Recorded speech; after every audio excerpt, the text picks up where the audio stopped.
অত্যন্ত ক্ষতিকারক। তা অর্থেরই হোক কিংবা প্রতিপত্তির, তা সর্বদাই বিপদের কারণ হয়ে দাঁড়ায়। সূচনা করে এক মহা অনিষ্টের, যা সর্বনাশের কারণ হয়ে দাঁড়ায়। সুধাগরের নায়েব অমূল্যভূষণের মুখে কেন ফুটে উঠেছিল গভীর আতঙ্কের ছাপ? হঠাৎ করে এমন ঘটনা পলাশডিহির অরণ্যে, যা সমস্ত গ্রামবাসীর মনের ভয়ের সৃষ্টি করে। কেনই বা একে একে নিখোঁজ হতে থাকে সকল নিরীহ মানুষ? তারানাথ কি পারবে এই সকল রহস্যের সমাধান করতে, নাকি তাকেও গ্রাস করবে ওই অভিশপ্ত জঙ্গল? শুভ সন্ধ্যা। কেমন আছেন আপনারা? আপনাদের সকলের আবেদনে আজ আমাদের বিশেষ নিবেদন। লেখক সুরজিৎ ঘোষের কলমে তারানাথ তান্ত্রিক ফ্যান ফিকশন, তারানাথ তান্ত্রিক ও পলাশডিহির আতঙ্ক। গল্পের সূত্রধার ও গল্প পাঠে আমি ব্রতদীপ। অন্যান্য চরিত্রে সাগ্নিক, রিমঝিম, পার্থ, শুভদীপ, অভিযান, বর্ষা, বৌনিশা, সুপ্রিয়, ইন্দ্রনীল, সৌরভ, সায়র, মধুরা, বুবাই। শুরু হতে চলেছে আজকের গল্প, তারানাথ তান্ত্রিক ফ্যান ফিকশন, তারানাথ তান্ত্রিক ও পলাশডিহির আতঙ্ক।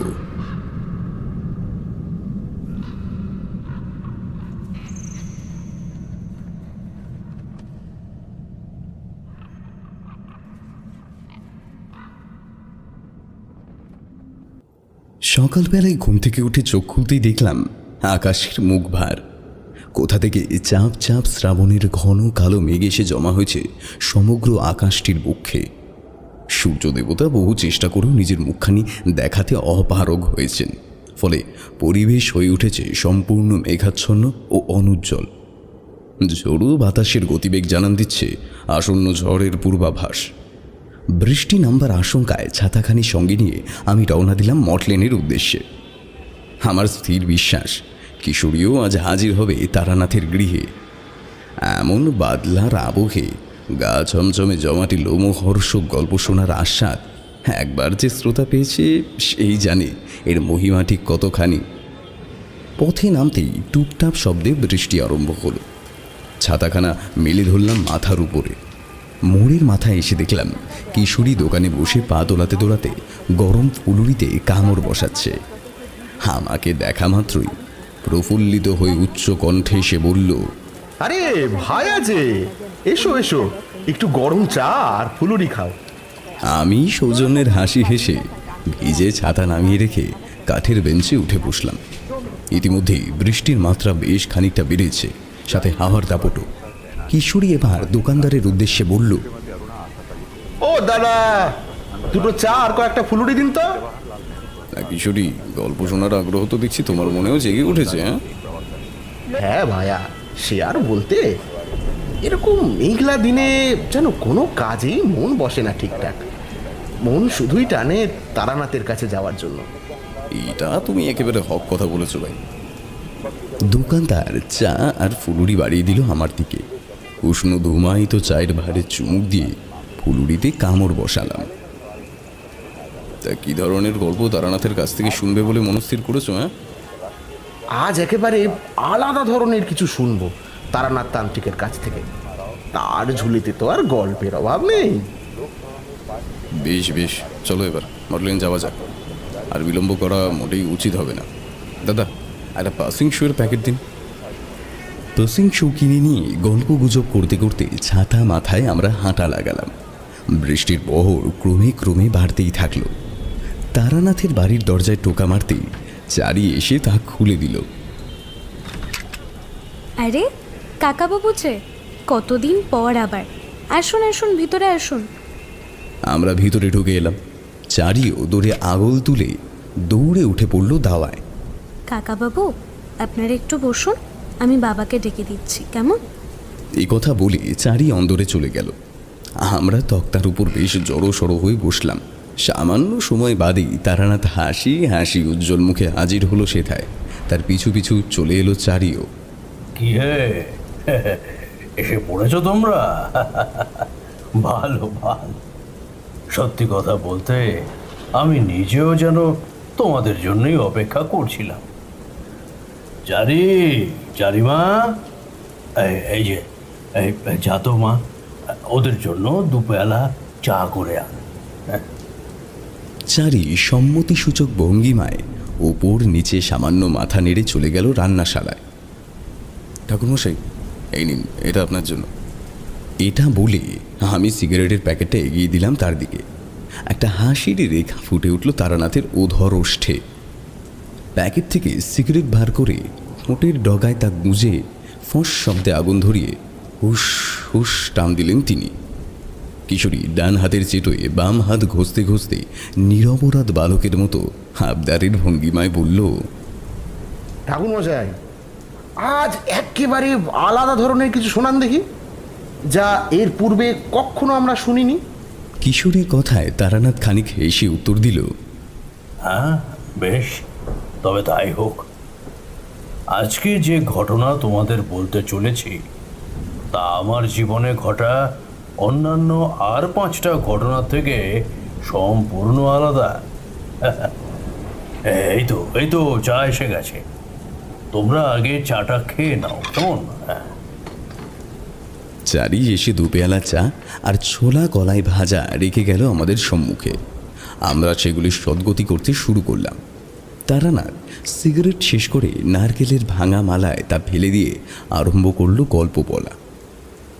তখন আমার বয়স অল্প, তোমরা তো জানোই আমি কোনোদিনই ঘরে সেরকম থাকতাম না। আজ এখানে তো কাল ওখানে ঘুরে বেড়াতাম। ঈশ্বরকে স্মরণ করে অনিশ্চিত ভবিষ্যতের পথে হাঁটতে আমার বরাবরই ভালো লাগত। নিত্যদিন কত শত অচেনা অজানা মানুষের সাক্ষাৎ পেতাম আমি। অপরিচিত ওই মানুষগুলোর সুখ দুঃখের কথা, সুবিধা অসুবিধার কথা, বিপদ আপদের কথা জানতে পারতাম। তো এইরকমই এক শ্রাবণের সকালে কোনো একটি পল্লী গ্রামের ভগ্নপ্রায় মন্দিরে বসে আছি একাকী আনমনে, ভেবে চলেছি নানান কথা। এমন সময় দূরের রাস্তার দিকে তাকিয়ে দেখলাম টগবগ করে একটা ঘোড়ার গাড়ি দ্রুত বেগে ধুলো উড়িয়ে ঊর্ধ্বশ্বাসে ছুটে আসছে এইদিকেই। গাড়িটা থামলো মন্দিরের মুখোমুখি। গাড়োয়ান লাগাম টানতেই চি শব্দে ঘোড়া দুটো ডেকে উঠল। গাড়ির ভিতর থেকে নেমে এলো এক বৃদ্ধ। সিঁড়ি বেয়ে শটান তিনি উঠে এলেন মন্দিরে। ভদ্রলোকের সাজ পোশাক দেখেই বোঝা যায় তিনি সম্ভ্রান্ত ধনী পরিবারের মানুষ। মাথায় দামি রঙিন কাপড়ের পাগড়ি, গায়ের শ্বেতশুভ্র পাঞ্জাবির মধ্যে সোনার বোতাম আটকানো, পরনে ধুতি, হাতের আঙুলে নানাবিধ মূল্যবান পাথরযুক্ত ধাতব আংটি। তবে ভদ্রলোকের বাইরেটা যতই চাকচিক্যময় হোক না কেন, তার ভিতরটা যেন ঘুম পোকার মতো কুরে কুরে খাচ্ছে কোনো অশুভ অমঙ্গলজনক চিন্তা। তা আমি ওনার চোখ মুখ দেখেই বিলক্ষণ বুঝলাম। ভদ্রলোকটি গলা পরিষ্কার করে আমার উদ্দেশ্যে কোমল স্বরে বললেন, নমস্কার, আমি অমূল্যভূষণ পাল, সুধাগড়ের নায়েব।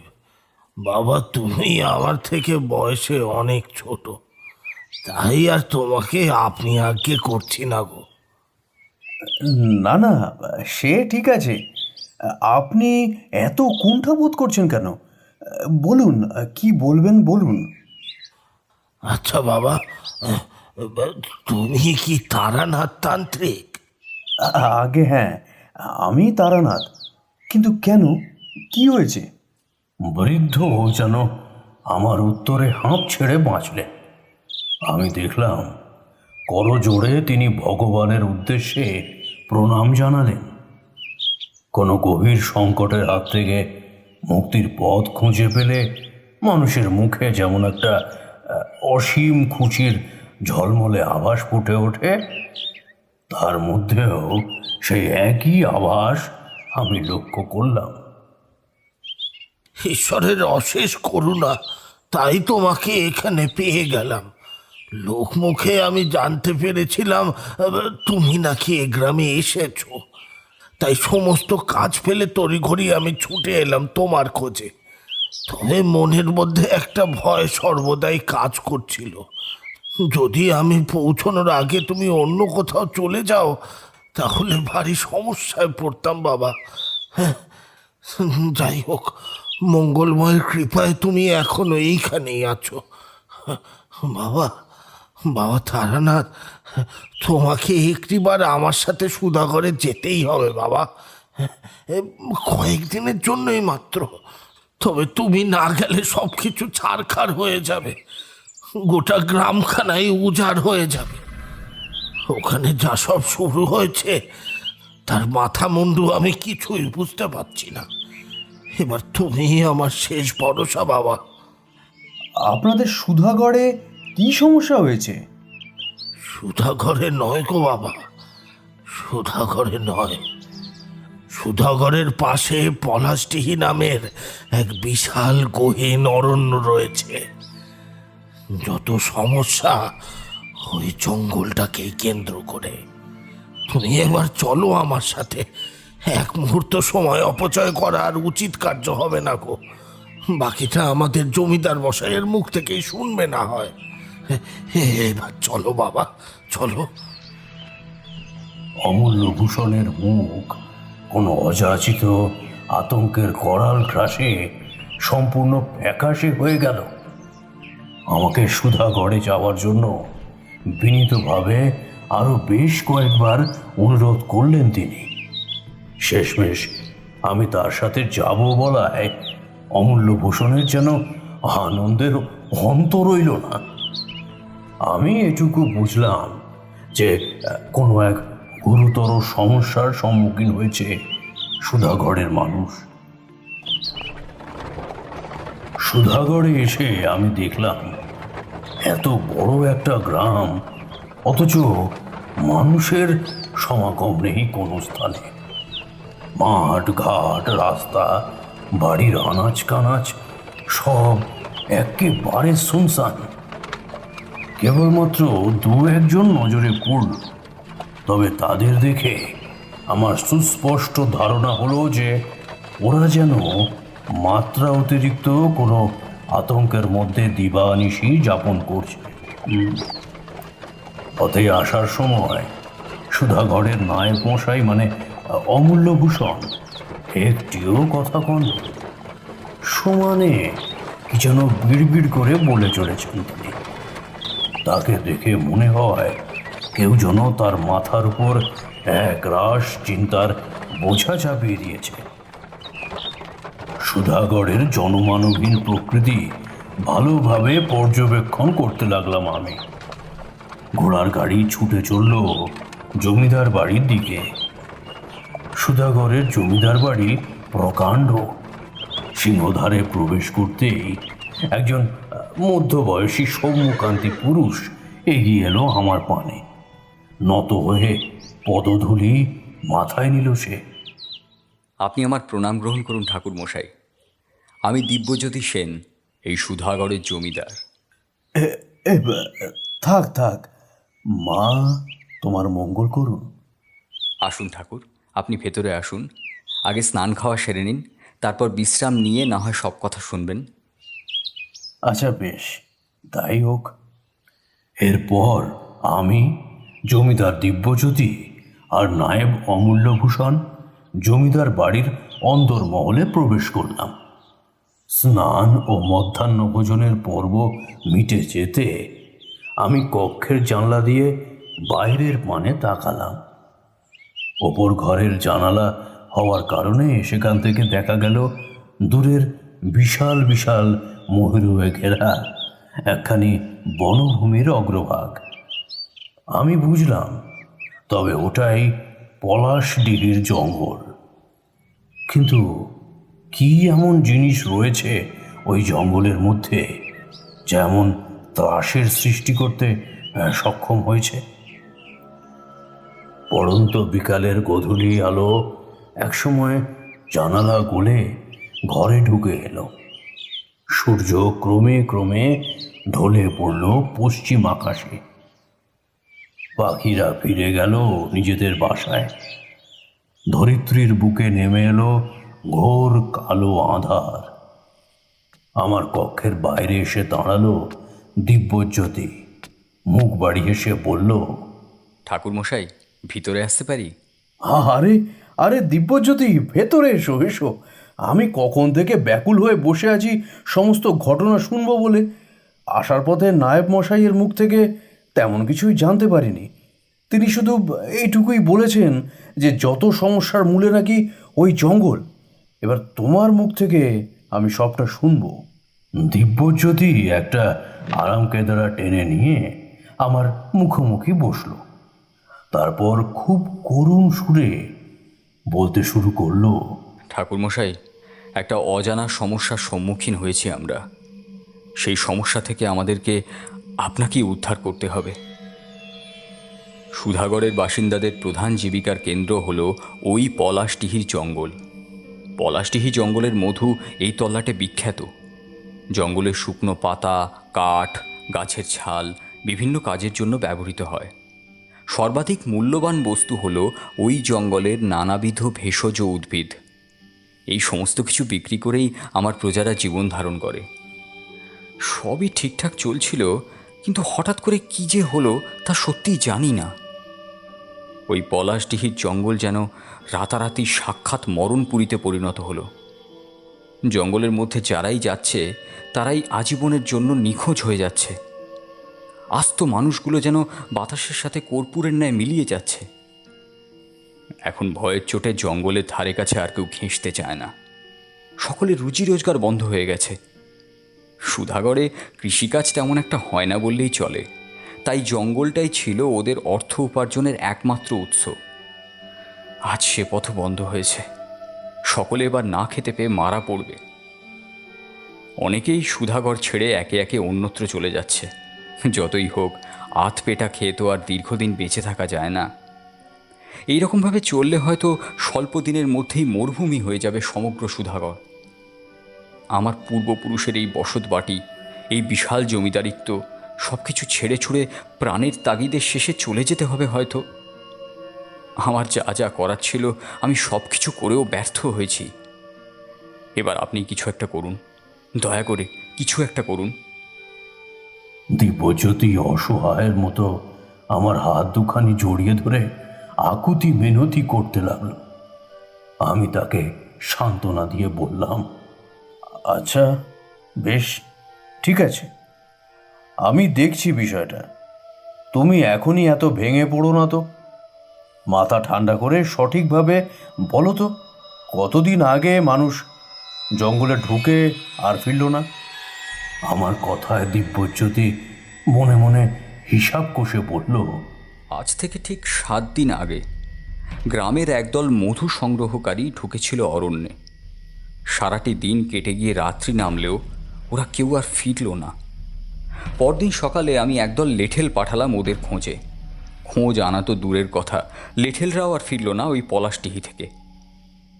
7 দিনের মধ্যে হয়তো আরও অনেক অনেক মানুষ দরকারে অদরকারে ঢুকেছিল ওই জঙ্গলে, কিন্তু কেউই আর বের হতে পারেনি।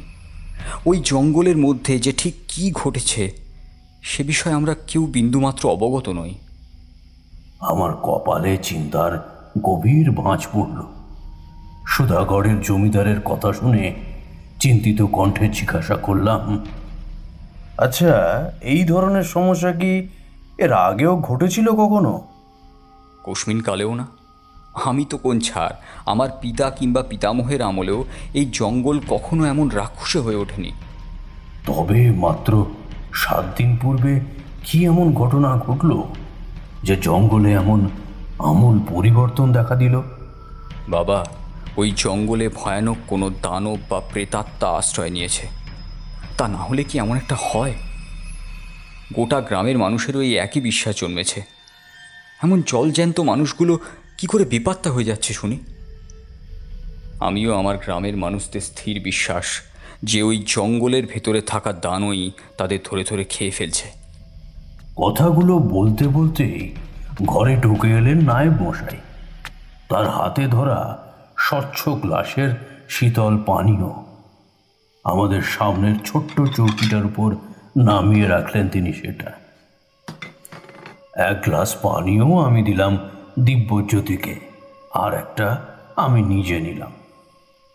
পানীয় শেষ করে আমি বললাম, আপনাদের কোনো চিন্তা নেই, আমি কাল নিজে সুধাগড় ও পলাশডিহি জঙ্গলের আশপাশটা ঘুরে দেখব, কেমন? আচ্ছা বাবা, তবে যা করবে খুব সাবধানে। শুনলেই তো, ওই জঙ্গলে একবার ঢুকলে কিন্তু আর ফেরার কোনো পথ নেই। আপনি নিশ্চিন্ত থাকুন নায়েব মশাই, আমার কিচ্ছুটি হবে না।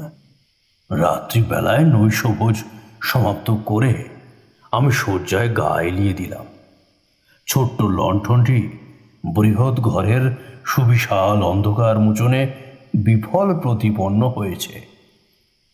সারা দিনের ধকলে আমার চোখে কখন যে ঘুম নেমে এলো তা আমি নিজেও বুঝতে পারলাম না।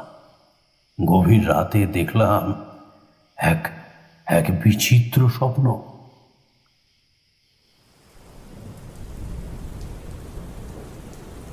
বিচিত্র স্বপ্ন? তা শুনি ঠাকুর মশাই, কি সেই বিচিত্র স্বপ্ন যা আপনি দেখলেন? তারানাথ সামান্য গলা খাকারি দিয়ে পুনরায় আরম্ভ করল। স্বপ্নে আমি দেখলাম একটা প্রকাণ্ড গাছ, গাছের গুড়িতে বাঁধা লাল সুতো, এবং সেই সুতোর উপর সম্ভবত লেপ্টে রয়েছে তেল, সিঁদুর ও হলুদ জাতীয় কিছুর মিশ্রণ। গাছটার কাণ্ডের অগ্রভাগে উপুর হয়ে মাটিতে পড়ে আছে একটা ভাঙা ঘট। গাছটাকে ঘিরে বসে আছে এক পাল পশু। কি নেই সেই দলে? হরিণ, খরগোশ, কাঠবিড়ালি, বেজি, গন্ধগোকুল, বুনো শূকর, ভেড়া, বনমহিষ, আরও কত কত জন্তু। জানোয়ারের ভিড় সেথায়। ফুল আর পাতায় চুপটি করে বসে আছে প্রজাপতি ও গঙ্গা ফড়িং। কয়েকশো প্রজাতির পাখি নির্বাকভাবে বসে আছে বিভিন্ন ডালপালায়, যেন একসাথে বোবা হয়ে গেছে ওরা। সমগ্র পরিবেশ নীরবতায় পরিপূর্ণ। এবার আমি যে বিষয়টা খেয়াল করলাম সেটা হলো, প্রতিটি প্রাণী কেমন যেন বিমর্ষ হয়ে বসে আছে। ওদের কারুর মধ্যে আনন্দ বলে কোনো বস্তু নেই। কেবল ঝিম মরা হয়ে মাথা নিচু করে বসে আছে ঠায়। আমার ধারণা সত্য বলে প্রমাণিত হলো যখন দেখলাম ওদের প্রত্যেকের চোখের কোণ হতে ফোঁটা ফোঁটা অশ্রু ভারী ঝরছে। অবলা পশুগুলোর এমন অবস্থা দেখে আমার মনটা দুঃখে ভারী হয়ে উঠল। কি হয়েছে পশুগুলোর? কেনই বা ওরা কাঁদছে তা আমার বোধগম্য হলো না সেই মুহূর্তে। গাছটার উপরের দিকে নজর যেতেই চমকে উঠলাম আমি। কি দেখলাম জানো? কি দেখলেন ঠাকুর মশাই? গাছটার বেশ কয়েকটা ডাল কাটা, কাণ্ডের মধ্যেও কুঠারের চওড়া আঘাতের দাগ বিদ্যমান, যা আমি এতক্ষণ লক্ষ্যই করিনি। তবে আশ্চর্যজনক বিষয় হলো, প্রতিটা কাটা অংশ থেকে বের হয়েছে চটচটে লালচে কোনো তরল। মূলত গাছের ডালপালা কাটা হলে এক ধরনের সাদাটে রস বহির্ভূত হয়, তা সত্য। তবে এই ধরনের রক্তের মতো লাল রস আমি এর পূর্বে কোনো দিনও দেখিনি। গাছের আড়াল থেকে এরপর ধীরে ধীরে বেরিয়ে এলো একটি ফুটফুটে বাচ্চা মেয়ে। তবে মেয়েটিকে দেখে আমি স্বপ্নের মধ্যেও যেন আঁতকে উঠলাম। হ্যাঁ, বাচ্চা মেয়েটির অঙ্গে সবজেটে রঙের শাড়ি, তার 2 হাত আঘাতপ্রাপ্ত, কপালেও বেশ খানিকটা গভীর কাটার দাগ। সেখান থেকে গড়িয়ে পড়ছে রক্তের সরু ধারা। কাজল মাখা 2 চোখের কোণ হতে নেমে আসছে রক্ত মেশা নোনা জল। অভিমানে যেন তার মুখ ভার হয়ে রয়েছে। লম্বা কেশরাশি উঠছে দামাল বাতাসের সাথে। মেয়েটা যেন আমার দিকেই তাকিয়ে আছে, কিছু যেন বোঝাতে চাইছে সে। আচমকাই আচমকাই আমার ঘুমটা ভেঙে গেল। আমি উঠে বসলাম বিছানার উপর। খোলা জানালার দিকে তাকাতেই চাঁদনি আলোয় দেখলাম আবছা পলাশডিহির জঙ্গলকে। অদ্ভুত স্বপ্নের যে কি মানে তা আমার বোধগম্য হলো না। আচ্ছা, তোমরা একটু বসো হে, আমি তামাকটা সেজে আনি। মনটা বড্ড তামাক তামাক করছে। বসো বসো। তারানাথ এরপর ঢুকে গেল ঘরে। আমি আর কিশোরী একে অপরের প্রতি দৃষ্টি বিনিময় করলাম। ঝমঝম করে বৃষ্টি হচ্ছে সমান তালে। প্রকৃতি ঝাপসা হয়ে গেছে বৃষ্টির কারণে। মাঝে মধ্যেই গুরু গুরু গম্ভীর শব্দে গর্জে উঠছে মেঘরাশি। কিশোরীর ধৈর্য চিরকালই বড়ই কম। সে আমার উদ্দেশ্যে প্রশ্ন করল, আচ্ছা, জঙ্গলের মধ্যে আহত ওই মেয়েটি কে হতে পারে বলে তোমার ধারণা? আমি দুদিকে ঘাড় নেড়ে বললাম, তা আমি কি করে জানবো? তুমিও যেখানে আমিও সেখানে। একটু ধৈর্য ধরে বসো ভায়া, গল্পের পরিশেষে অবশ্যই তা জানতে পারবে। এবার চুপ করো, ওই দেখো তারানাথ আসছে। তারানাথ এসে তৃপ্তির সাথে গড়গড়ায় টান দিয়ে এক রাশ ধোঁয়া ছেড়ে বলল, আহা, এই বৃষ্টি বাদলার দিনে এমনভাবে তামাক খাওয়ার মজাটাই আলাদা। কি বলো এ? ঠাকুর মশাই, এবার তাহলে শুরু করুন। আরে করছি করছি। পরবর্তী ঘটনা শোনার জন্য তোমরা দেখছি ব্যাকুল হয়ে পড়েছ। তা শোনো। পরদিন ভোরে স্নান সেরে সূর্য প্রণাম করে আমি গ্রামের পথে বের হলাম। একখানি বিষয়ে ভারী খটকা লাগলো আমার। গ্রামের বুকে কিংবা ওই জঙ্গলের মধ্যে যদি অশুভ কোনো শক্তি থেকে থাকতো, তাহলে প্রত্যেকবারের মতো আমার মনে অমঙ্গলজনক সেই ঘণ্টা বেজে উঠত। কিন্তু এবার একবারের জন্য তেমনটা হলো না। সুধাগড়ে অহিতকর শক্তির প্রাদুর্ভাব ঘটলে আমার অন্তরাত্মায় যে অশুভ ইঙ্গিত ফুটে ওঠে, কই তেমনটাও তো উঠল না। সে যাই হোক, গ্রাম ঘুরতে ঘুরতে এক বটবৃক্ষের তলায় বেশ জটলা দেখে আমি সেদিকে এগিয়ে গেলাম কি হয়েছে তা জানতে। ওরে কুমলি রে, তুই এ কি করলি মা? পই পই করে বারণ করেছিলাম ওই জঙ্গলে না যেতে, তুই সেই চলে গেলি। ও কুমলি, তোর এই অভাগিনী মা এবার কি নিয়ে থাকবে বলতো?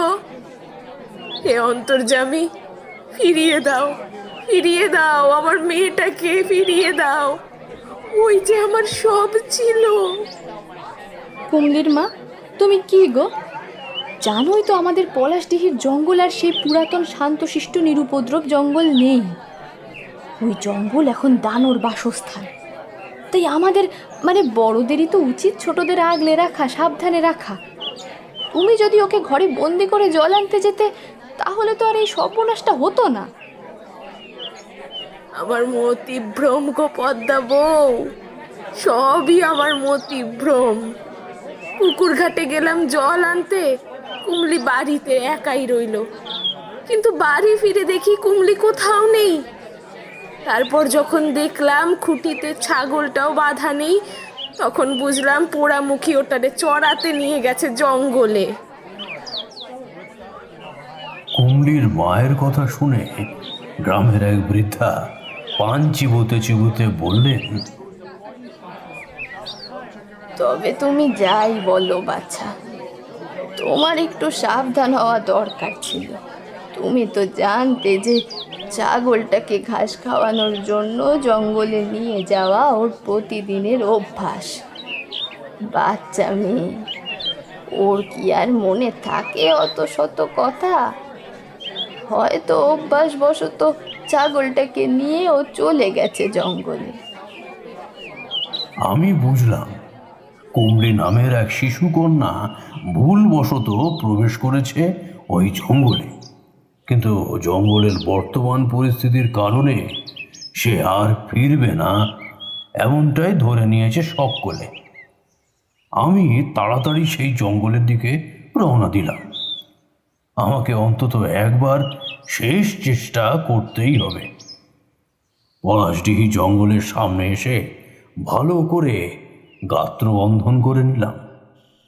কাল ভৈরবকে স্মরণ করে প্রবেশ করলাম সেই জঙ্গলে।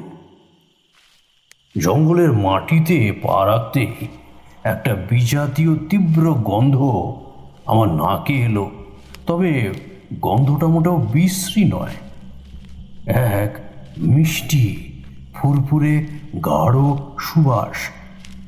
সে সুবাসে আমার যেন নেশা ধরে গেল।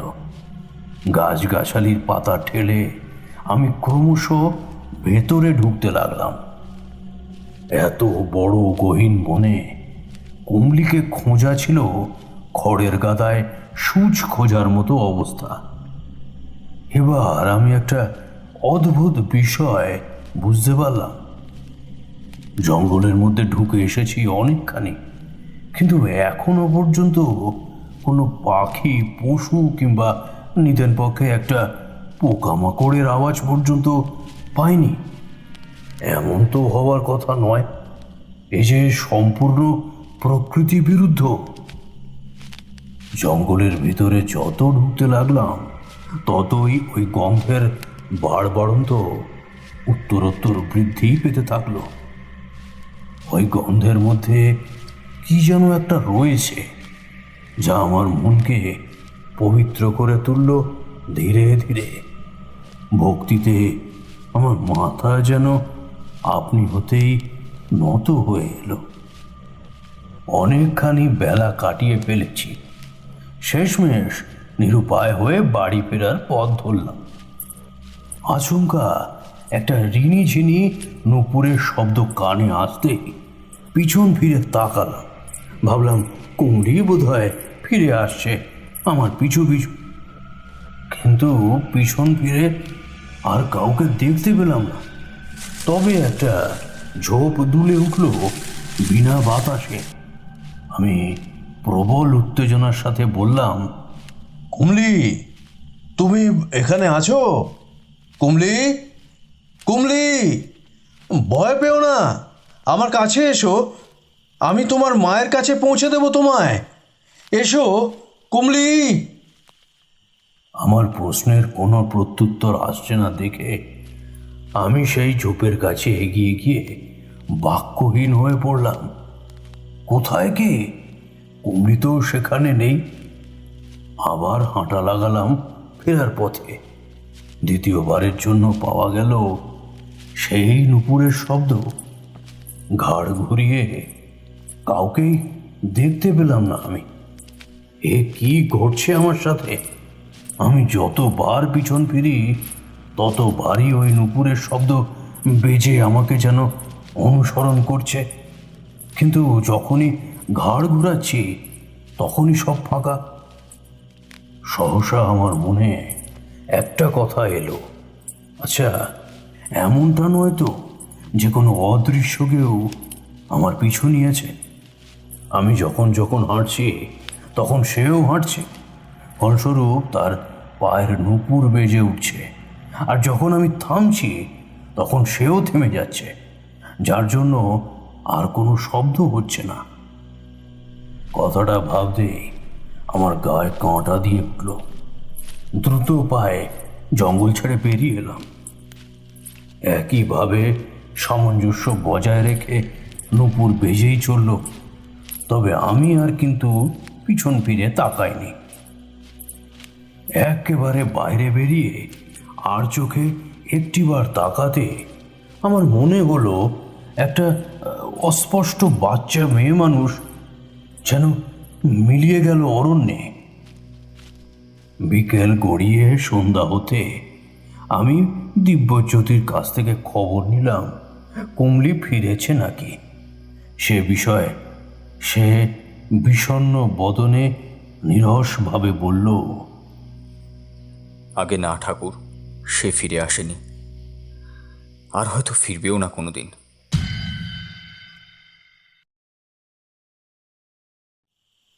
দ্বিপ্রহরের সূর্য মধ্য আকাশে স্বমহিমায় বিরাজমান। অবশ্য তার প্রখর তেজরশ্মির স্বল্প পরিমাণ ছটায় প্রবেশ করতে পারছে নিবিড় জঙ্গলের এই গভীর অংশে। বনের কচি সবুজ নরম ঘাস খেতে এসেছে একদল হরিণ। তাদের মধ্যে সবচেয়ে আকর্ষণীয় হলো ছোট্ট একটি শাবক। দলের সর্বাধিক সুন্দর দেখতে থাকে। মায়ের পিছু পিছু ছুটে বেড়াচ্ছে হরিণ শাবকটি। সে এখন খেলায় ভীষণ ব্যস্ত। অপ্রত্যাশিতভাবে হাওয়ার বেগে একটি তীর ছুটে এসে বিদ্ধ করল শাবকটিকে। যে ঘাসের উপর ক্ষণিক আগেই লম্পঝম্প করে খেলছিল বাচ্চাটা, সেই সবুজ ঘাসকেই রক্ত রাঙা করে লুটিয়ে পড়ল তার উপর। লম্বাটে কান দুটো তীর তীর করে দুবার নড়েই দু চোখ বন্ধ হয়ে গেল আজীবনের মতো। আস্তে আস্তে এসে ঢলে পড়ল মরণের কোলে। বাচ্চা হরিণটির মা বাদে সকলেই যে যার মতো ছুট দিল। মৃত বাচ্চাটাকে তার মা বরং বারবার চেষ্টা করলো উঠানো। হে, আপনি কি করলেন? বাচ্চাটাকে মারে ফেললেন। একটা শিশুকে হত্যা করতে আপনার হাত তো কাঁপলো না বটে? জঙ্গল থেকে কথা বলতে বলতে বেরিয়ে এলো একটা মোটা সোটা কালো লোক। তার মাথায় লাল কাপড়ের ফেটির সাথে পাখির পালক গোঁজা, চোখের তলায় সাদা আর ধূসর রঙের প্রলেপ, গলায় বিভিন্ন গাছের শিকড় বাকড় সুতো দিয়ে বাঁধা, কোমরের মলিন ছেঁড়া ধুতি ছোট্ট করে গোটানো, পায়ে ও হাতের কবজিতে মোটা মোটা ধাতব বালা। আদিবাসী লোকটি এগিয়ে এলো আমার দিকে। সুদর্শন শিকারী মানুষটির চোখে চোখ রেখে নির্ভীকভাবে সে বলল, একজন মায়ের কাষ্ঠ থেকে সন্তানকে কেড়ে নিয়ে কি আনন্দ পেলেন? তা আমাকেও কন, আমি একটু শুনি কেনে। লোকটির কথা শুনে শিকারীর চারজন দেহরক্ষীর মধ্যে একজন অত্যন্ত আমোদের সাথে জবাব দিল, আমাদের গিন্নিমা হরিণের মাংস খেতে খুব ভালোবাসেন, আর সেই হরিণ যদি শিশু হয় তাহলে তো আর কোনো কথাই নেই, যাকে বলে সোনায় সোহাগা। দেহরক্ষীর কথা শুনে আদিবাসী লোকটির মাথায় যেন দপ করে ক্রোধের আগুন জ্বলে উঠল। সে ক্রোধান্বিত কণ্ঠে মেজাজের সাথে বলল, মোদের পৃথিবীতে সকল জীবের বেঁচে থাকার সমান অধিকার তো আছে, কেবলমাত্র গায়ের জোরে তাদের হত্যা করার কোনো অধিকার আমাদের কারোর নাই।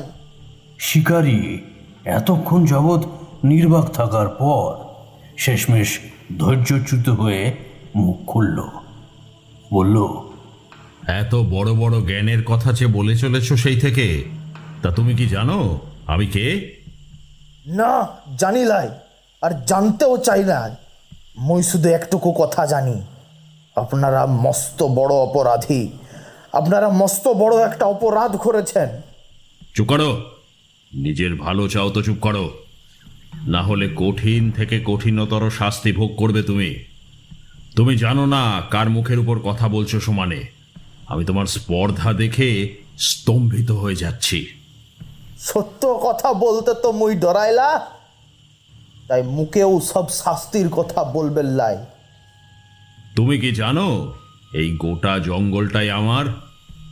এই জঙ্গলের একমাত্র অধিপতি আমি, সমগ্র জঙ্গলের সর্বেসর্বাও বটে।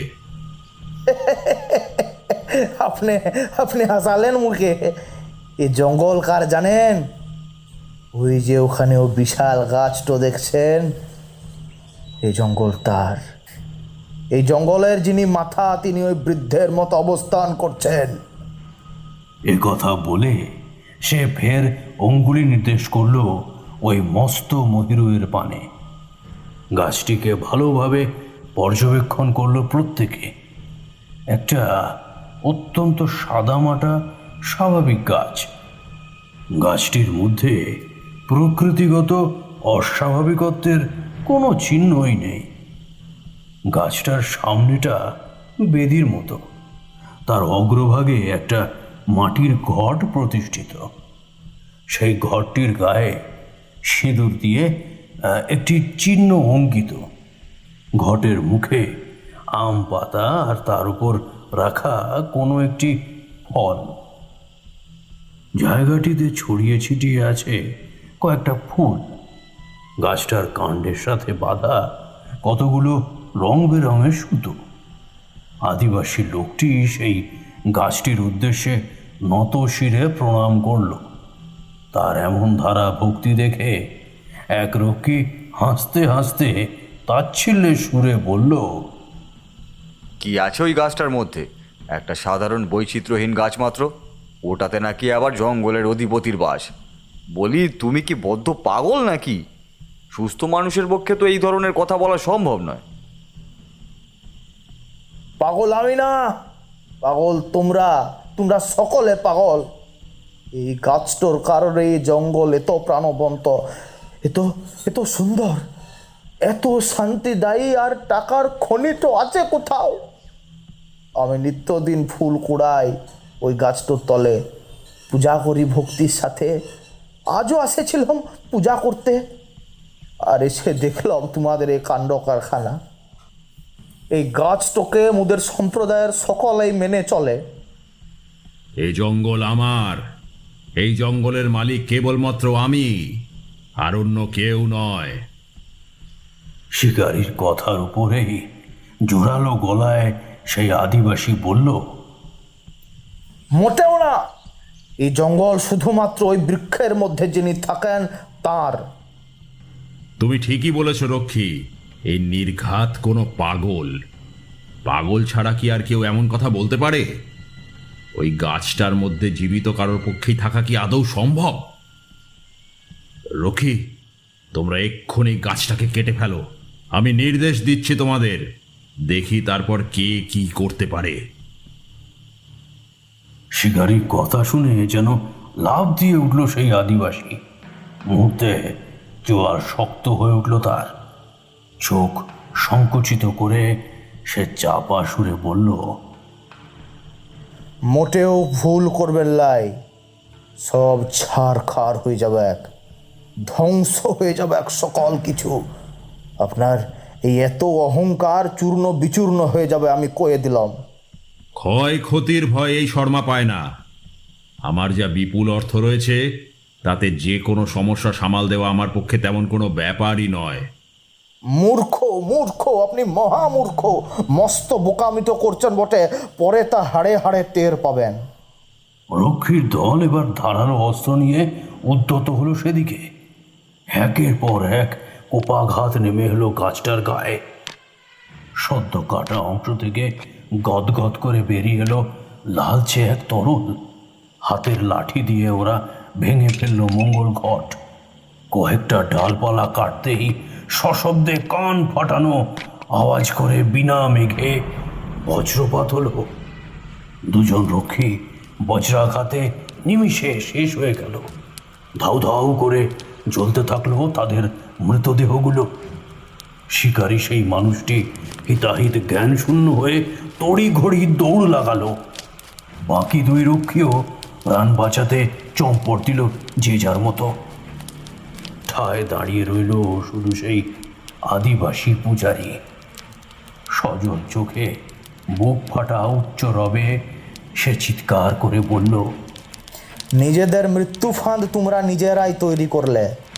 শুনলে নাই তো মোর কথা? এবার দেখো কেন কি বিপর্যয়টাই তোমাদের উপর নেমে আসে এই জঙ্গলটা জুড়ে।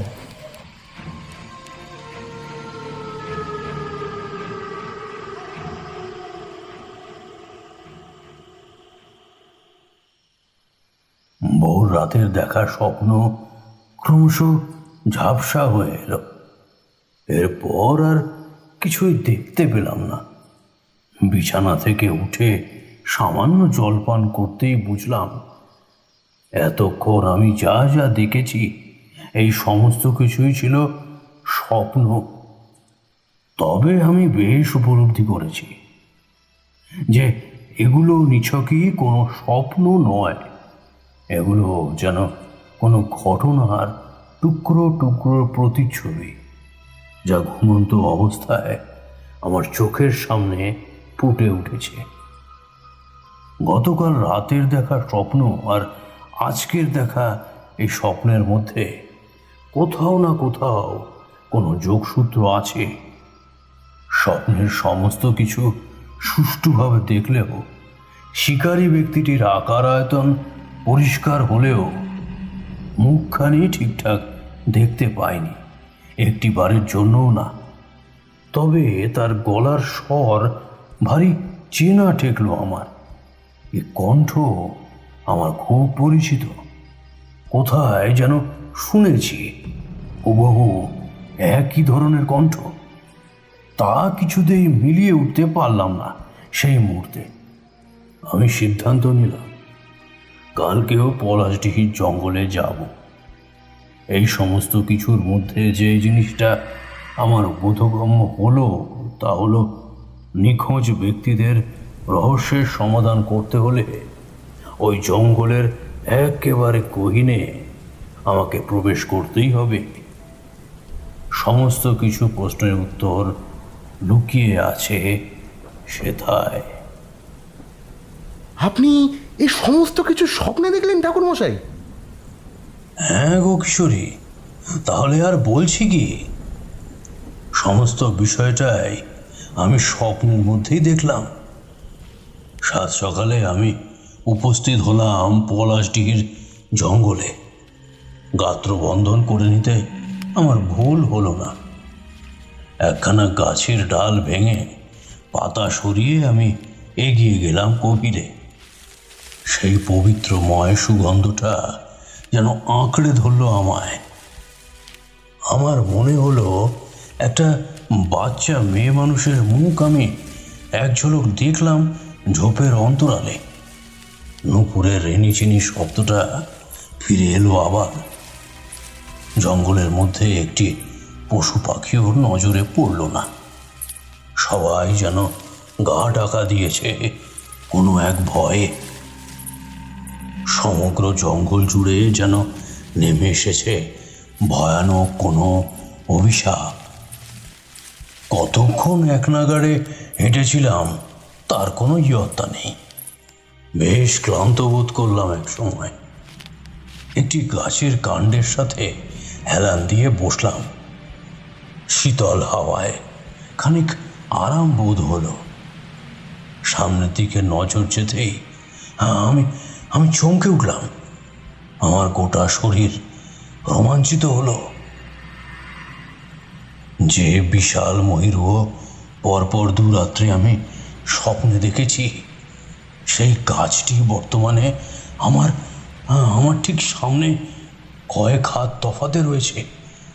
আমি তড়াক করে লাফিয়ে উঠলাম, এগিয়ে গেলাম সেদিকে। স্বপ্নে ঠিক যেমনটা দেখেছিলাম, বাস্তবের মাটিতেও ঠিক তেমনই সব কিছু। গাছের সামনেটা বেদির মতো, চারিদিকে ছড়িয়ে ছিটিয়ে রয়েছে শুকনো বাসি ফুল আর মাটির ভাঙা ঘট। দীর্ঘদিনের জমাট বাঁধা রক্ত যেমন কালচে রূপ ধারণ করে, ঠিক তেমনি গাছটার বিভিন্ন কাটা অংশ থেকে নেমে এসেছে রক্তের মতো চ্যাটচ্যাটে এক জাতীয় আঠা।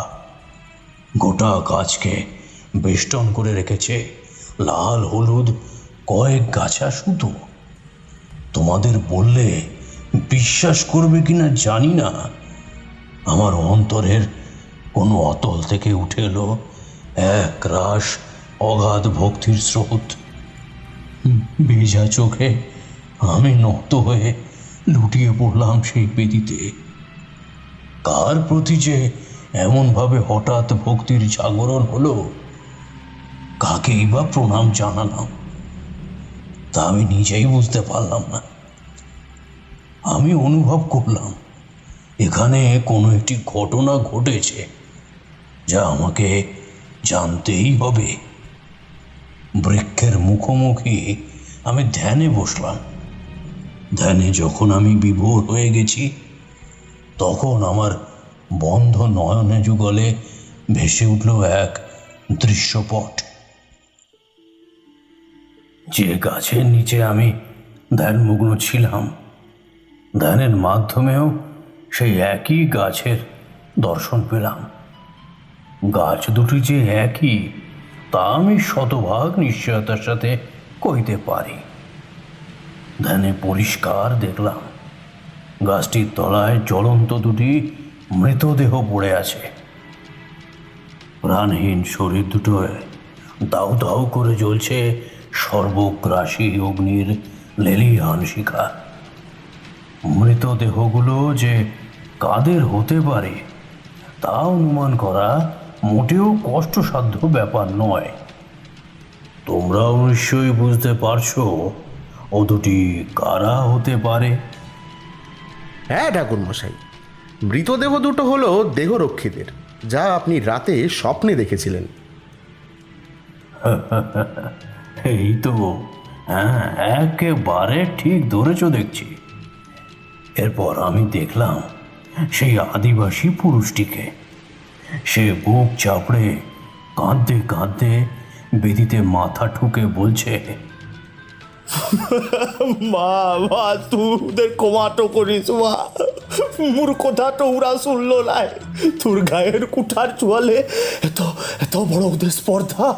মা তুই যদি সত্যি থেকে থাকিস, যদি সত্যি এমন অন্তর থেকে তোকে পূজাটো করে থাকি, তাহলে তার প্রমাণ দেওয়া এ তোর অস্তিত্বের লড়াই মা। যে অর্থের জন্য ওদের এত অহংকার, সে অর্থ যে তোরই দান ওরা ভুলে গেছে মা। মা তুই না থাকলে জঙ্গল তো থাকতো না মা। এত জঙ্গল তো না থাকলে ওরা কাঠ, মধু, মোম, শুকনো পাতা কিচ্ছুটি পেত লাই মা। কিচ্ছুটি পেত লাই।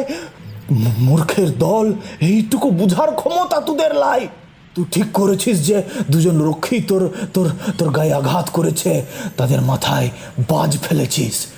যোগ্য শাস্তি তো পেয়েছে ওরা। এবার বাকিদের শাস্তি তো দে দেখি মা। শাস্তি তো দে মা।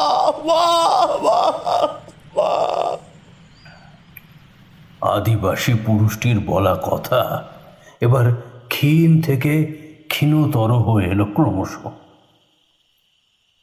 এরপর যা ঘটল তা দেখে আমার হৃদস্পন্দনের মাত্রা কয়েক গুণ বৃদ্ধি পেল। গাছটির কাণ্ড দুদিকে ফাঁক হয়ে গেল ধীর গতিতে। এক তীব্র চোখ ধাঁধানো জ্যোতি ছড়িয়ে পড়ল বহির্জগতে। গাছটির কাণ্ডের ভিতর থেকে বেরিয়ে এলো এক অল্প বয়সী বালিকা। বালিকার মুখখানি পরিষ্কার হতেই আমি দেখলাম সুধাগড়ে এসে প্রথম রাতে স্বপ্নে দেখা এ বৃক্ষের ওপার হতে যে মেয়েটি পশু দলটির সামনে বেরিয়ে এসেছিল, সেই একই মেয়ে।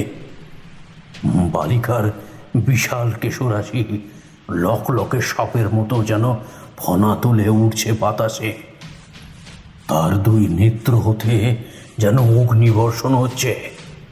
মুখ বিকৃত হয়ে গেছে প্রচুর ঘৃণা ও অপমানে। পরনের সবুজ রঙের কাপড়ের বেশিরভাগ অংশই রক্তে রাঙা হয়ে উঠেছে।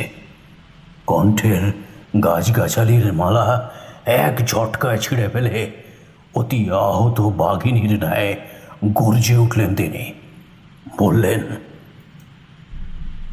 এতদিন তোরা আমার কেবল মমতাময়ী শান্তিদায়ী রূপটাই দেখেছিস, কিন্তু এবার দেখবি আমার ভয়ঙ্করী উগ্র চণ্ডারূপ। আমার আশিসে পলাশডিহির জঙ্গল তোদের জীবন ধারণের প্রধান সহায়কের ভূমিকা পালন করে এসেছে এত কাল যাবৎ। আমার অভিশাপেই তা পুরোপুরি পরিবর্তিত হয়ে যাবে। এই জঙ্গলের জন্যই কোনরূপ আর্থিক অভাব অনটন না থাকায় দিনের শেষে তোদের চোখে সুখ নিদ্রা নামত। আর আজ থেকে এই জঙ্গলই তোদের রাতের ঘুম কেড়ে নেবে। পলাশডিহির জঙ্গল হবে সমগ্র মানব জাতির কাছে জীবন্ত বিভীষিকার আরেক নাম। অর্থের অহমিকা তোদের অন্ধ করে দিয়েছে। সীমাহীন দুঃসাহস সমস্ত কিছুর মাত্রা লঙ্ঘন করে গেছে। আমি এ জঙ্গলের অধিষ্ঠাত্রী দেবী। আজ অভিশাপগ্রস্ত করলাম আমার এ জঙ্গলকে, যে ভবিষ্যতে এ জঙ্গলের সীমানায় যেই মানুষের পা পড়বে সেই বায়ুর সাথে মিলিয়ে যাবে চিরতরের জন্য। এ জঙ্গলে ঢুকতে পারবে সবাই, কিন্তু বেরোতে পারবে না আর কেউই। আদিবাসী পুরুষটি কখন যেন অচৈতন্য হয়ে লুটিয়ে পড়েছে মাটিতে। আমার প্রতিটি পেশি যেন থরথর করে কেঁপে উঠল। এ কি দেখলাম আমি? এ কোন মহাশক্তির তলে আশ্রয় নিয়েছি? হায় ঈশ্বর, কে সেই অর্বাচীন যে দেবীর প্রতিরূপ এই বৃক্ষের গায়ে আঘাত এনেছে? দুই চোখ উন্মোচিত করে নত জানু হয়ে আমি মাথা নোয়ালাম বৃক্ষের কাণ্ডে। পলাশডিহির জঙ্গলে যে ঠিক কী ঘটেছিল তা অনেকখানি পরিষ্কার হলো এবার।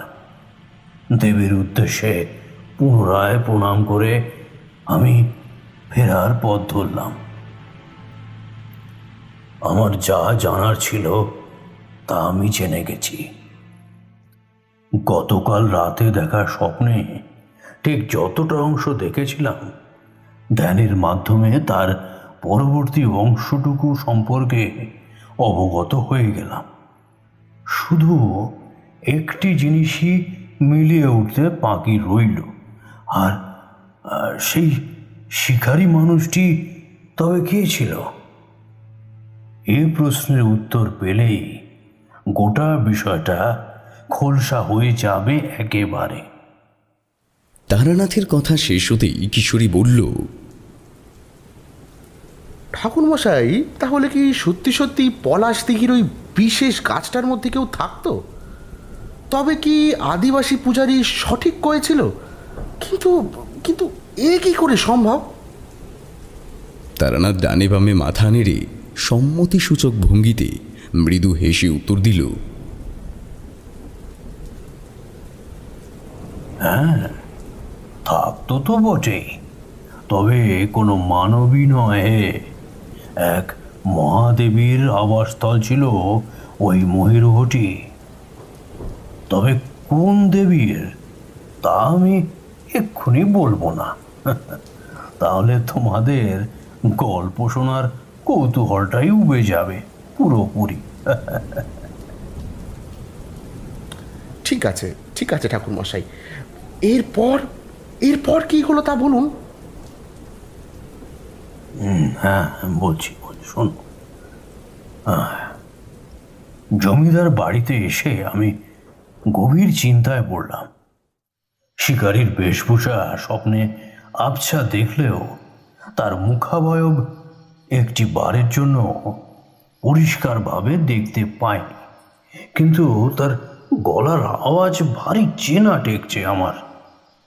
এসব হাজারো ভাবনায় সম্পূর্ণ নিমজ্জিত হয়ে পড়লাম দেখতে দেখতে। সন্ধ্যা নেমে এসেছে বহুক্ষণ আগে। চতুর্দিক সুনসান হয়ে গেছে সম্পূর্ণরূপে।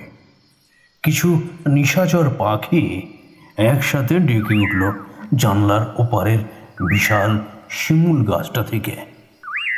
পলাশডিহি জঙ্গলের দিকে তাকিয়ে আমি বসে রইলাম। দরজায় খুটখুট করে শব্দ করে ভেতরে ঢুকে এলো দিব্যজ্যোতি। ঠাকুরমশাই, শুনলাম আপনি নাকি আর জঙ্গলের ভিতরে ঢুকেছিলেন। সত্যি আপনি সকলকে একেবারে অবাক করে দিয়েছেন। আমার তো এখনও বিশ্বাসই হচ্ছে না যে আপনি ওই জঙ্গলের ভেতর প্রবেশ করা সত্ত্বেও আবার ফিরে আসতে সক্ষম হয়েছেন। অবশ্য হবেন নাই বা কেন, আপনি তো আর আমাদের মতো সাধারণ মানুষ নন। আপনি যে সকল নিয়মের ঊর্ধ্বে। আরে না না, আমি নিতান্তই এক তুচ্ছ মানব। সকল নিয়মের ঊর্ধ্বে ওঠার সাধ্য আমার নেই। তবে হ্যাঁ, দেবীর আশীর্বাদে বিশেষ কিছু ক্ষমতার অধিকারী আমাকে বলতে পারো। কাল ভৈরব সর্বদাই আমার সাথে থাকেন, তাই তার নাম নিয়ে এবং গাত্রবন্ধন করে জঙ্গলে প্রবেশ করাতে আমার কিছুই হয়নি। একেবারে সুস্থ শরীরে ফিরে আসতে পেরেছি। কেবলমাত্র মন্ত্রের দ্বারা গাত্রবন্ধন করার কারণেই আমি নিখোঁজ হইনি। এবার কক্ষে প্রবেশ করলেন নায়েব অমূল্যভূষণ। ভারী দুশ্চিন্তাগ্রস্ত তাকে লাগলো। তার মুখ যেন একেবারে শুকিয়ে এই এতটুকু হয়ে গেছে, অজানা ভবিষ্যতের কথা ভেবে ভেবে। জমিদার মশাই, সুধাগরের জনগণ আপনার কাছে কিছু আর্থিক সাহায্য প্রার্থনা করছে। নায়েবের কথায় ভ্রুকুটি দেখা দিল জমিদার দিব্যজ্যোতির কপালে। খিটখিটে ভাবে সে বলল, আর কতবার আর্থিক সাহায্য করব বলুন তো নায়েব মশাই? আমার দিকটাও তো বুঝতে হবে নাকি? আমি সবই বুঝতে পারি জমিদার মশাই, কিন্তু ওই গরিব মানুষগুলোর তো আর কিছু করার নেই। ওরা তো আপনারই প্রজা, আপনি ওদের পিতামাতা তুল্য। এমন অসময়ে আপনিও যদি ওদের থেকে মুখ ফিরিয়ে নেন, তাহলে আর ওরা প্রাণে বাঁচবে না জমিদার মশাই।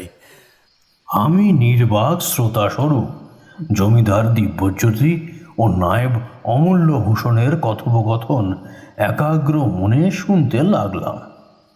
আপনি তো অর্থভাণ্ডারের হাল জানেন। এ যাবৎকাল আমি ভাবতাম যে আমার বিপুল অর্থের দ্বারা সকল ক্ষয়ক্ষতি, প্রাকৃতিক দুর্যোগ সব কিছু সামলে নেওয়া সম্ভব। কিন্তু এখন বুঝতে পারছি যে আমি কতটা ভুল ছিলাম, কতটা ভুল ছিল আমার সে ধারণা। সুধাগড়ের মতো বিশাল এলাকা সামলাতে গিয়ে আমি এখন রীতিমতো হিমশিম খাচ্ছি। অর্থভাণ্ডারের অবস্থাও নৈব প্রায় সকল অর্থই শেষের মুখে। এভাবে তো আর কয়েকটা দিন চললে তাও সম্পূর্ণ নিঃশেষ হয়ে যাবে। দিব্যজ্যোতির এই কথাটা শুনে আমার মস্তকে যেন বজ্রপাত হলো। আমার মনে পড়ে গেল স্বপ্নে দেখা সেই শিকারীর একই ধরনের, একই ধাঁচের বলা কথাগুলো। আমি সেদিন জমিদার বাড়িতে দুই রক্ষীর মধ্যে খুব গোপনে আলোচনা করতে শুনেছি যে দিব্যজ্যোতি পলাশডিহিতে শিকার করতে গিয়েছিল বিগত কয়েকদিন পূর্বে, আর তারপর থেকেই জঙ্গলে এই অযাচিত উপদ্রবের সূচনা হয়েছে। মনে মনে দুইয়ে দুইয়ে চার করে ফেললাম আমি। এতক্ষণে বুঝলাম যে সেই শিকারীর কণ্ঠ কেন আমার এত পরিচিত ঠাওর হচ্ছিল। কারণ শিকারী মানুষটি হলো জমিদার দিব্যজ্যোতি সেন। স্বপ্নের মধ্যে তার গলা সামান্য একটু ভারী গোছের লাগছিল, এই যা। আমার মাথা মুহূর্তেই গরম হয়ে উঠল। তার এমন ব্যবহার দেখে তীব্র চিৎকার করে ঝাঁঝালো গলায় আমি শটান বলে উঠলাম, দিব্যজ্যোতি, তোমার থেকে এমন জঘন্য কুৎসিত আচরণ আমি মোটেও আশা করিনি। তুমি সকল কিছু আমায় বলেছ কেবলমাত্র প্রধান বিষয়টাকে গোপন করে। অবশ্য বলবেই বা কেন? নিজের অপরাধ জনসমক্ষে আনতে কেই বা চায়, তাই না? আমার মেজাজ হঠাৎ করেই এমন তুঙ্গে উঠে গেল কেন তা বুঝতে না পেরে প্রথমে হকচকিয়ে গেল জমিদার দিব্যজ্যোতি সেন। নায়েব মশাইয়েরও একই দশা হলো দেখলাম। ধীরে ধীরে দিব্যজ্যোতির চোখ মুখ কেমন যেন বদলে যেতে শুরু করলো।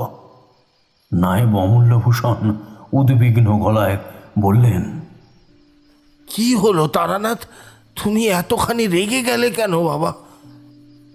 আমি রেগে গেলাম কেন তা আপনি আপনাদের জমিদার মশাইকে জিজ্ঞাসা করুন। আমার কথায় ঘাবড়ে গেল দিব্যজ্যোতি। গ্লাস থেকে ঢক ঢক করে অনেকটা জল ঢাললো নিজের শুকনো গলায়।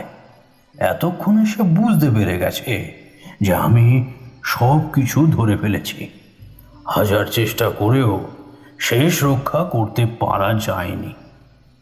আমার প্রশ্নের উত্তর দিতে গিয়ে দিব্যজ্যোতি বেশ থতমত খাচ্ছে দেখে তাকে থামিয়ে আমি বললাম, থাক দিব্যজ্যোতি, এতদিন যখন কিচ্ছুটি কাউকে বলনি তখন এখন আর জোর করে বলতে হবে না।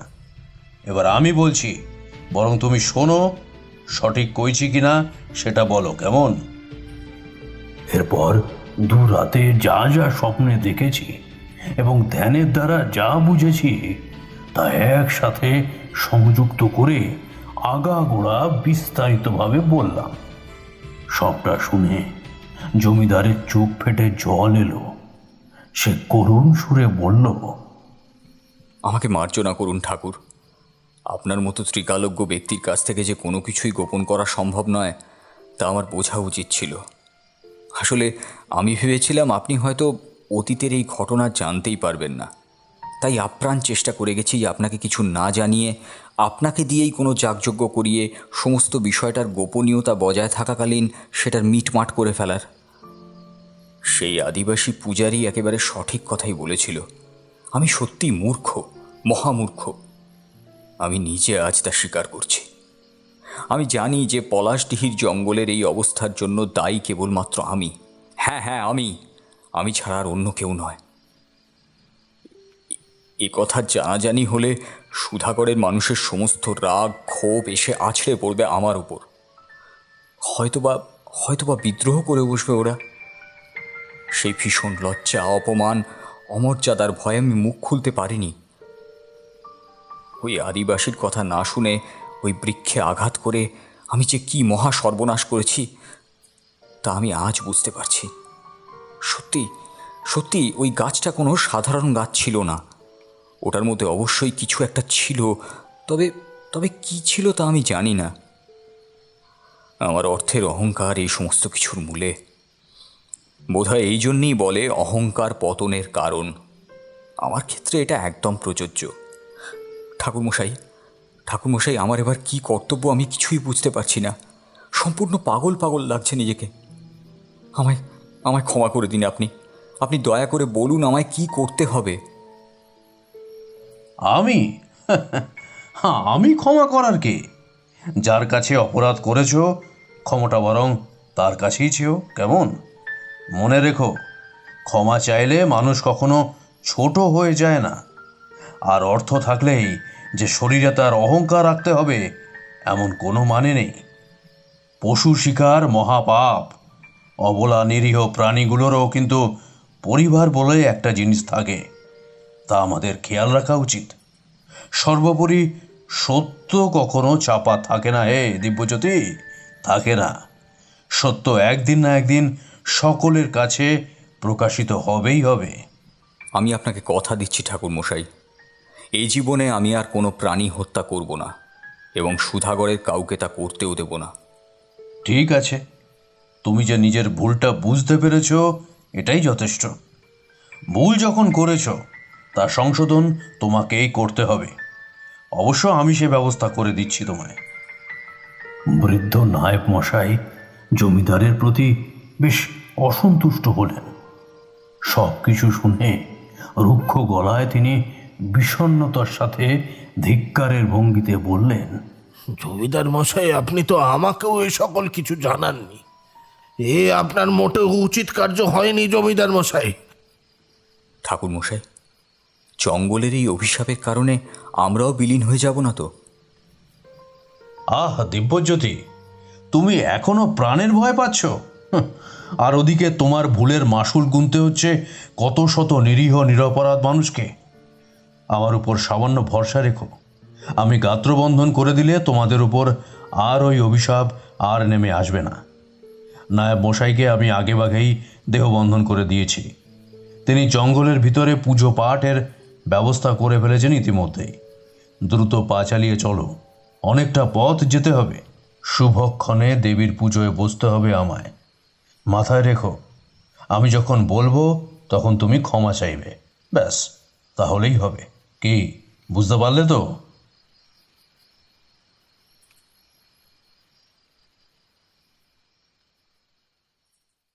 জমিদার দিব্যজ্যোতি এবার চুপ করল। আমার সাথে পলাশডিহির মাটিতে পদার্পণ করলো সেও।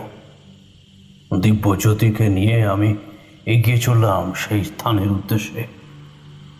মহিরুহের নিকটে গিয়ে দেখলাম নায়েব মশাই সমস্ত জোগাড় যন্ত্র করে করজোড়ে বসে রয়েছেন সেখানে।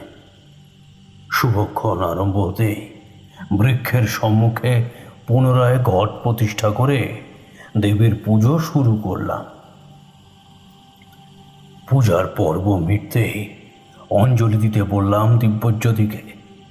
সে নদী থেকে স্নান সেরে শুদ্ধ বস্ত্রে অঞ্জলি দিতে বসল, কিন্তু মন্ত্র পড়ে অঞ্জলির ফুল বৃক্ষের পানে ছুটতেই কোথা থেকে একটা দমকা বাতাসের স্রোত এসে সে ফুল উড়িয়ে আবার আমাদের দিকেই ফিরিয়ে দিল। একটিও পুষ্প পৌঁছল না বৃক্ষের তলে। আমি পরিষ্কার বুঝলাম দিব্যজ্যোতির উপর দেবী ভয়ানক কবিতা ও অভিমানী, সেই কারণে তিনি তার অঞ্জলি গ্রহণ করলেন না। সর্বশেষে হোমের পর্ব এলে অগ্নিকুণ্ডের কাঠে আমি কিছুতেই আগুন ধরাতে পারলাম না। বিশ্বাস করো তোমরা, একেবারে শুকনো খটখটে কাঠেও অগ্নি প্রজ্বলিত করা গেল না। এসবই দেবীর রোষের ফল, তাই এত বাধা বিপত্তি। কাল ভৈরবকে স্মরণ করে অবশেষে বহু কষ্টে কাঠে আগুন ধরাতে আমি সক্ষম হলাম। হোম সমাপ্ত হলে সমগ্র জায়গায় ধোঁয়াশার মতো একটা ইন্দ্রজালের সৃষ্টি হলো যেন। সুমধুর নূপুরের সুর কর্ণগোচর হতেই বুঝলাম তিনি আসছেন। জমিদারকে মৃদু ঠেলা দিলাম আমি। কাণ্ডের অপর প্রান্ত হতে বের হলো সেই বাচ্চা মেয়েটি, যে মেয়েটাকে আমি স্বপ্নে এবং জঙ্গলে প্রবেশ করে দেখেছিলাম। সেই একই মেয়ে তথা নারীর রূপ ধারণকারী দেবী হাজির হলেন। দেবী এগিয়ে এলেন আমার দিকে। পবিত্র সুগন্ধটা তীব্রভাবে নাসারন্ধ্র হয়ে ঢুকে গেল অভ্যন্তরে। তার রাঙা চরণের উদ্দেশ্যে আমি মাথা ঠেকালাম। অশ্রু ভেজা চোখে গভীর আকুতির সাথে আমি বললাম, মা, মারে, তুই যে ক্রুদ্ধ হয়ে আছিস তা বিলক্ষণ আমি বুঝেছি মা। তুই ঠান্ডা না হলে যে সব কিছু ছারখার হয়ে যাবে মা। তুই তো সবই আমাকে দেখিয়েছিস। আমি জানি ওরা মহা পাপী, কিন্তু ওদের পাপের শাস্তি সাধারণ মানুষকে কেন ভোগ করতে হবে বল? তারা যে নিরপরাধ, তারা যে তোর সন্তান। মা, তুই শান্ত হ মা। মা মা আমি এবার তাকালাম দিব্যজ্যোতির দিকে। জমিদার ও নায়েব মশাই যে দেবীকে দেখতে পাচ্ছেন না তা আমি ঠিকই আঁচ করলাম। আমার ইঙ্গিত বুঝল দিব্যজ্যোতি। এক মুহূর্ত বিলম্ব না করে সে হাত জোড় করে বলল, মা গো, মা, তুমি আমায় ক্ষমা করো মা, আমায় ক্ষমা করো। আমার অর্থের অহংকার, দর্প সকল কিছু চূর্ণ বিচূর্ণ হয়ে গেছে। তোমার এই অবুঝ সন্তানের ভুল তুমি মার্জনা করো নিজ গুণে। তারানাথ, তুই আমার পূজা করলি কি উদ্দেশ্যে? আমি ওই নরাধমের হাত থেকে অঞ্জলি গ্রহণ করব এমনটা তুই ভাবলি কি করে?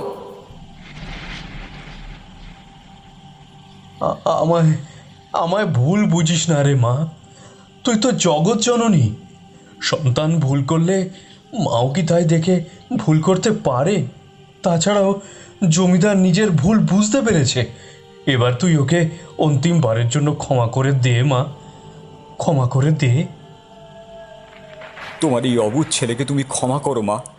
আমি আর কোনো দিনও অর্থের অহংকার করব না, কোনো অন্যায় কার্য করব না। কৃপা দৃষ্টি বর্ষণ করো এই জঙ্গলের ওপর। জমিদার নিজের মুখে ভুল স্বীকার করেছে, এবার তুই ওকে মাফ কর।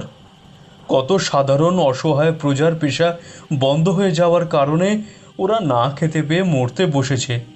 মুখ তুলে চা মা গো, মুখ তুলে চা। দয়া করে কৃপা কর। এক সন্তানের উপর রাগ করে 1000 সন্তানকে শাস্তি দেওয়া, এ কি তোর মানায় মা? এ কি তোর মানায়? আমি দেখলাম দেবী এবার যেন ধীরে ধীরে শান্ত হলেন। তার উগ্রচণ্ডা রূপ থেকে তিনি ফিরে এলেন মমতাময়ী রূপে। সত্যি তারানাথ, তোর অসাধ্য কিছু নাই। কেমন করে আমার ক্রোধের প্রাচীর নিজের কথার জালে জড়িয়ে ভেঙে ফেললি দেখ। তোর মঙ্গল হোক বাবা। সারা জীবন এমনভাবেই দুস্থ বিপদগ্রস্তের পাশে থাক তুই, এই আশীর্বাদই করি। আমি আমার অভিশাপ এই ক্ষণে ফিরিয়ে নিলাম। পলাশডিহির জঙ্গল আবারও তার পুরনো ছন্দে ফিরে যাবে, আর কেউ এ জঙ্গল থেকে অদৃশ্য হয়ে যাবে না কোনো দিন। আর যারা যারা নিরুদ্দেশ হয়ে গিয়েছিল তারা সকলেই ফিরে আসবে পুনরায়। ধন্য ধন্য মাগো, তুই ধন্য। এই তো একেবারে যোগ্য জননীর মতো কথা বলেছিস রে মা। মা, মা গো। না রে তারা, তুই আমার জ্ঞান চক্ষু আজ উন্মোচিত করেছিস বাবা। ক্রোধের বশে আমার এক মারাত্মক ভ্রম ঘটে গিয়েছিল, যা আমি খেয়ালই করিনি। সত্যিই তো, একজনের অপরাধের ফলে জন্ম নেওয়া শাস্তি কেন জগৎ সংসারের সকলে পালন করবে? বেঁচে থাক বাবা, বেঁচে থাক। তারানাথ, এবার তাহলে আমি এলাম, তোরা ফিরে যা। খানিক বাদেই যারা যারা হারিয়ে গিয়েছিল তারা সকলেই সুধাগড়ে ফিরে যাবে। দেবী এবার আশীর্বাদ করে প্রবেশ করলেন সেই মহিরুহের অন্তরে। ছলো ছলো নয়নে আমি দেবীর মন্ত্র পাঠ করলাম। জয় জয় মা বনদেবীর জয়, জয় মা বনদেবী, জয় মা, জয় মা, জয় মা। ঠাকুরমশাই, তার মানে ওই দেবী ছিলেন আদতে বনদেবী? তারানাথ রসিকতার হাসি হেসে বলল, ও মা, তোমরা এখন বোঝনি নাকি? বলি, জঙ্গলের অধিষ্ঠাত্রী দেবী বনদেবী ব্যতীত আর কেই বা হতে পারে? তার অমন বিচিত্র রূপ দেখেই আমি একটু একটু আন্দাজ করেছিলাম যে তিনি কে হতে পারেন। এ ভুবনের সমস্ত জঙ্গল, গাছগাছালি ও জঙ্গলের মধ্যে বসবাসকারী যাবতীয় পশু পাখির নিয়ন্ত্রণ একমাত্র তার হাতেই তো রয়েছে। সেই কারণেই তো তাকে আঘাত করা হয়েছিল বলে পলাশডিহি জঙ্গলের ছোট বড় নির্বিশেষে প্রত্যেকটি জীব এমন মনমরা হয়ে পড়েছিল, তাদের চোখেও জল এসেছিল এবং জঙ্গল সম্পূর্ণ নীরব হয়ে গিয়েছিল। দেবী অদৃশ্য হতেই তিলেকের মধ্যে গোটা জঙ্গল মুখরিত হয়ে উঠল পশু পাখির কোলাহলে। মাথার উপর দিয়ে সশব্দে উড়ে গেল এক ঝাঁক কাক আর টিয়া পাখির দল।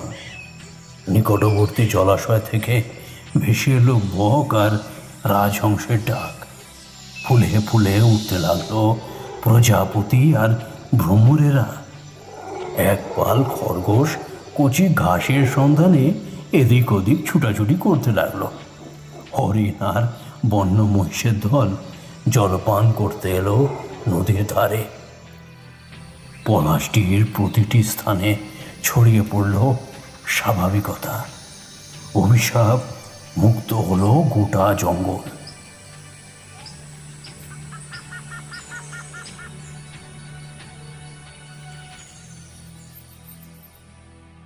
আমি, জমিদার আর নায়েব মশাই ফিরে এলাম সুধাগড়ে।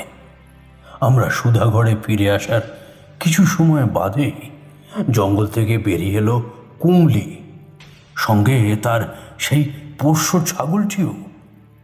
মধু সংগ্রহকারী দলটি এবং আরও অন্যান্যরা যারা জঙ্গলে ঢুকে অভিশাপের মুখোমুখি হয়ে হারিয়ে গিয়েছিল। কুমলি ছুটে গিয়ে জড়িয়ে ধরল ওর মাকে। মা ও মেয়ের এমন মিলন দেখে আমি মুগ্ধ হয়ে গেলাম। আমার হৃদয় জুড়ে এক সুদূর প্রসারী শান্তি ছড়িয়ে পড়ল।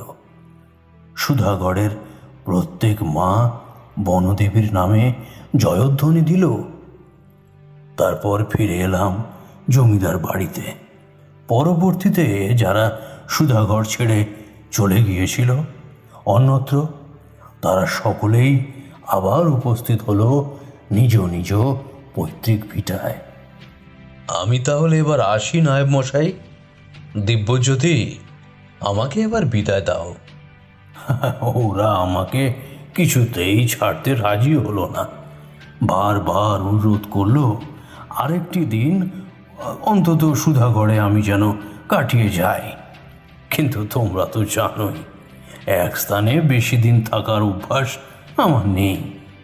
তাই আমি ওদের সে কথা জানিয়ে সেদিনই বেরিয়ে পড়লাম। জমিদার দিব্যজ্যোতি অসংখ্যবার কৃতজ্ঞতা জানালো আমায়। কি হে কিশোরী, একেবারে আলাদা ধরনের কিছু শুনতে চেয়েছিলে না? তাই পলাশডিহির এই ঘটনা তোমাদের আজ শোনালাম। কি ভালো লাগলো তো? হ্যাঁ ঠাকুরমশাই, চমৎকার লেগেছে। আপনার গল্প আবার না ভালো লাগার উপায় আছে নাকি? খুব ভালো লেগেছে, খুব ভালো লেগেছে আমাদের। আচ্ছা ঠাকুরমশাই, এই জন্যই তবে আপনার মনের মধ্যে অমঙ্গলের ওই ঘণ্টা বেজে ওঠেনি? হ্যাঁ, একদম সঠিক বলেছ তুমি। পলাশডিহির জঙ্গল বা সুধাগড়ে উপস্থিত থাকাকালীন আমার মনে একটি বারের জন্য সে ধ্বনির জন্ম হয়নি, কারণ সেখানে কোনো অশুভ শক্তি ছিলই না। ছিল এক মহা শুভ শক্তি। কিশোরী, তো গল্প তো শেষ, তো চলো এবার ওঠা যাক। হ্যাঁ ভাইয়া, চলো। বৃষ্টির মাত্রা অনেকখানি কমেছে দেখেছি। ঠাকুরমশাই, আসছি তাহলে আজকে। হ্যাঁ, এসো। আবার আসবে কিন্তু, কেমন? হ্যাঁ, সে আবার বলতে।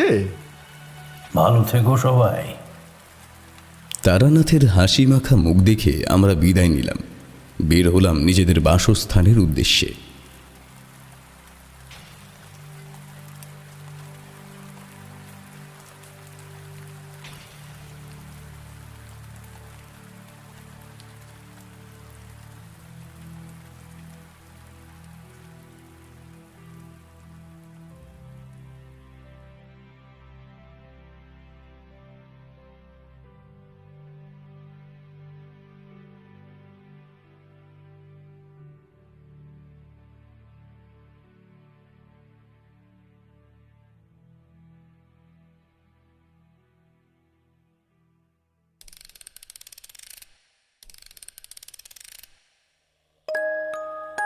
শুনছিলেন সুরজিৎ ঘোষের কলমে তারানাথ তান্ত্রিক ফ্যান ফিকশন, তারানাথ তান্ত্রিক ও পলাশডিহির আতঙ্ক। সম্পাদনা এবং কাস্টিংয়ে সৌরভ এবং শ্রেয়া। পরিচালনা এবং ভিডিওর ভিজুয়াল এফেক্টসে সৌরভ।